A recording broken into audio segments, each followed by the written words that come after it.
नमस्ते। Publish cafeteria में आप सबका स्वागत है। उम्मीद करती हूँ आप सब अच्छे होंगे। आज मैं आपके लिए लेके आई हूँ 56 भोग में से और एक भोग की रेसिपी, जो कि है कांति पीठा, या फिर आप इसे चंद्रकांति पीठा भी बोल सकते हैं। ये पीठा भगवान श्री जगन्नाथ के पास रोज भोग के तौर पे चढ़ाया जाता है और ये महाप्रभु जगन्नाथ के पास चढ़ाए जाने वाला सबसे पहला भोग है। मैंने पहले काकतुआ झीली की रेसिपी भी शेयर किया है, जो कि मंदिर के किचन में बनने वाला सबसे पहला भोग है। लेकिन ये जो चंद्रकांति पीठा है, ये चढ़ाए जाने वाला सबसे पहला प्रसाद है। मतलब वो पहला भोग मतलब बनाया जाता है और ये सबसे पहले चढ़ाया जाता है। नॉर्मली हम जो घर पर बनाते हैं चंद्रकांति पीठा, वो मूंग दाल से तैयार किया जाता है। लेकिन भगवान जगन्नाथ जी के पास जो भोग के तौर पे चढ़ाया जाता है, वो उड़द दाल से बनाया जाता है। बहुत पुराने ज़माने में पुरी में एक राजकुमारी थी जिनका नाम चंद्रमणि था, तो उनके नाम के अनुसार ये पीठा का नाम चंद्रकांति पीठा रखा गया है, ऐसा कहावत है। साथ ही में और भी एक कहावत है कि ये पीठा के ऊपर थोड़ा काला काला दाग रहता है। जैसे चंद्रमा के ऊपर काला दाग रहता है, बिल्कुल उसी तरह से ही दाग रहता है, इसलिए इस पीठा का नाम चंद्रकांति पीठा रखा गया है। तो चलिए अभी कांति बनाना शुरू करते हैं। कांति बनाने के लिए हम उड़द दाल को पूरी रात भिगा के रखेंगे। पूरी रात भीग जाने के बाद हम इसे ग्राइंड करेंगे और एक ठीक बैटर बना के तैयार करेंगे। वैसे मंदिर में झीली और कांति दोनों के लिए एक साथ बैटर तैयार किया जाता है, और मैंने तो पहले काकतुआ झीली की रेसिपी शेयर कर दिया है, उसके लिंक भी मैंने डिस्क्रिप्शन में दे दिया है, तो आप वहाँ पे जाके चेक कर सकते हैं। यहाँ पे बैटर तैयार है, जिसको कि मैंने कम पानी डाल के इसे ग्राइंड किया है। उसके अंदर हींग डाल देंगे और स्वाद अनुसार नमक डालेंगे। बैटर को बिल्कुल भी फेंटना नहीं है।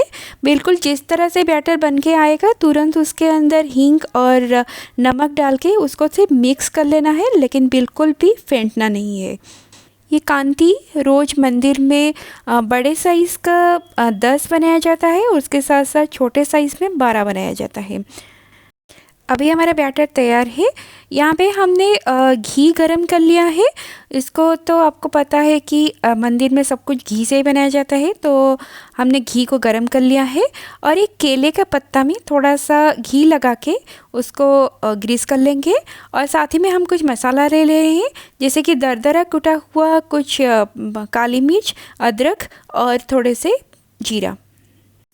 इस पत्ते के ऊपर हमने जो बैटर बना के रखे हैं, उसी बैटर को थोड़ा सा रख लेंगे। कांति को हम आज छोटे छोटे साइज़ में बना रहे हैं, तो इस तरह से बैटर को हम रख लेंगे। मंदिर में जो 10 बड़े मूर्ति कांति का बनाया जाता है, वो सबके लिए दो दो, यानी कि जगन्नाथ, बलराम और सुभद्रा, सुदर्शन जी के लिए, और साथ ही में लक्ष्मी माता के लिए भी 2 कांति भोग के तौर पे चढ़ाया जाता है। और साथ ही में जो 12 छोटे छोटे कांति बनाए जाते हैं, वो सिर्फ जगन्नाथ, बलराम और सुभद्रा जी के लिए चढ़ाया जाता है भोग के तौर पे। इस तरह से हम बैटर को भर देंगे पत्ते के ऊपर, और उसके ऊपर हमने जो मसाला को रखे थे दरदरा पीस के, उसी मसाला को इसी बैटर के ऊपर इस तरह से लगा देंगे। ऊपर से वो मसाला रहेगा, अंदर मसाला को हमको मिक्स नहीं करना है और सिर्फ इस मसाला को ऊपर ही चिपका देना है। इस तरह से हम मसाला को चिपका देने के बाद उसको पहले से जो घी को गरम करके रखे थे, वो घी में हम इसे फ्राई कर लेंगे। मसाले को इस तरह से हाथ से थोड़ा थोड़ा प्रेस कर लेंगे और उसको केयरफुली निकाल के हम घी के अंदर डाल देंगे। घी अभी हमारा गर्म हो चुका है, तो घी के अंदर अभी हम इसको निकाल के डाल देते हैं। इसे हमको गोल्डन होने तक ही पकाना है, तो उसे हम लो टू मीडियम फ्लेम में गोल्डन होने तक ही फ्राई कर लेंगे। ऊपर से इस तरह से घी डालेंगे ताकि ऊपर का पोर्शन भी अच्छे से थोड़ा फ्राई हो जाए। तो उसके बाद हम जब थोड़ा पक जाएगा, फिर हम इसको पलट देंगे। तो इस तरह से हम दोनों साइड को फ्राई करके तैयार कर लेंगे। दोनों साइड अच्छे से गोल्डन हो जाने के बाद हम इसको घी के अंदर से निकाल देंगे। मैं आपको और एक बना के दिखा देती हूँ, लेकिन इसको हम पे केले के पत्ते के बगैर ही बनाऊँगी। अगर आपके पास केले का पत्ता अवेलेबल ना हो और या फिर आप केले के पत्ते के मदद से बना नहीं सकते हैं तो आप घी के अंदर डायरेक्ट बैटर को डाल दीजिएगा और उसके ऊपर जो मसाला हमने तैयार करके रखे थे उसको हाथ से इस तरह से चिपका दीजिएगा, तो ये भी बन के तैयार हो जाएगा। इसी प्रोसेस में हम सारे कांती पिठा बना के तैयार कर लेंगे और दोनों साइड गोल्डन होने तक ही हम इसे फ्राई करेंगे। मैंने आपको दोनों तरह से बना के दिखाया, एक तो केले के पत्ते के साथ और एक बिना केले के पत्ते से, और तो आपको जो वाला इजी लगे आप उसी तरह से बना सकते हैं। अब देखिए ये चंद्रमा के ऊपर जिस तरह से काला दाग रहता है उसी तरह से ये पिठा के ऊपर भी काला काला दिख रहा है आपको, और जो मसाला की वजह से उसके ऊपर हम थोड़े से चीनी का पाउडर को डाल के हम इसे गार्निश करेंगे।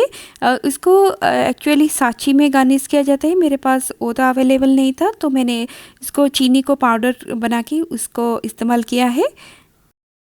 इसी तरह से आप बड़े आसानी से ये पिठा को बना सकते हैं। और अभी मार्गशीर का महीना चल रहा है तो माँ लक्ष्मी के पास भी आप इसे भोग चढ़ा सकते हैं। आप भी इस तरह से कांती घर पर बनाइए और भोग चढ़ाइए और आपकी अनुभव मेरे साथ ज़रूर शेयर कीजिए। साथ ही में अगर मेरी रेसिपीज आपको अच्छी लगती है तो चैनल को सब्सक्राइब करना भी ना भूलिएगा। इसी उम्मीद के साथ आप सबसे विदा ले रही हूँ, फिर मिलते हैं और एक नई रेसिपी के साथ। तब तक अपना खूब ख्याल रखिएगा। गुड बाय, नमस्ते, टेक केयर, जय जगन्नाथ।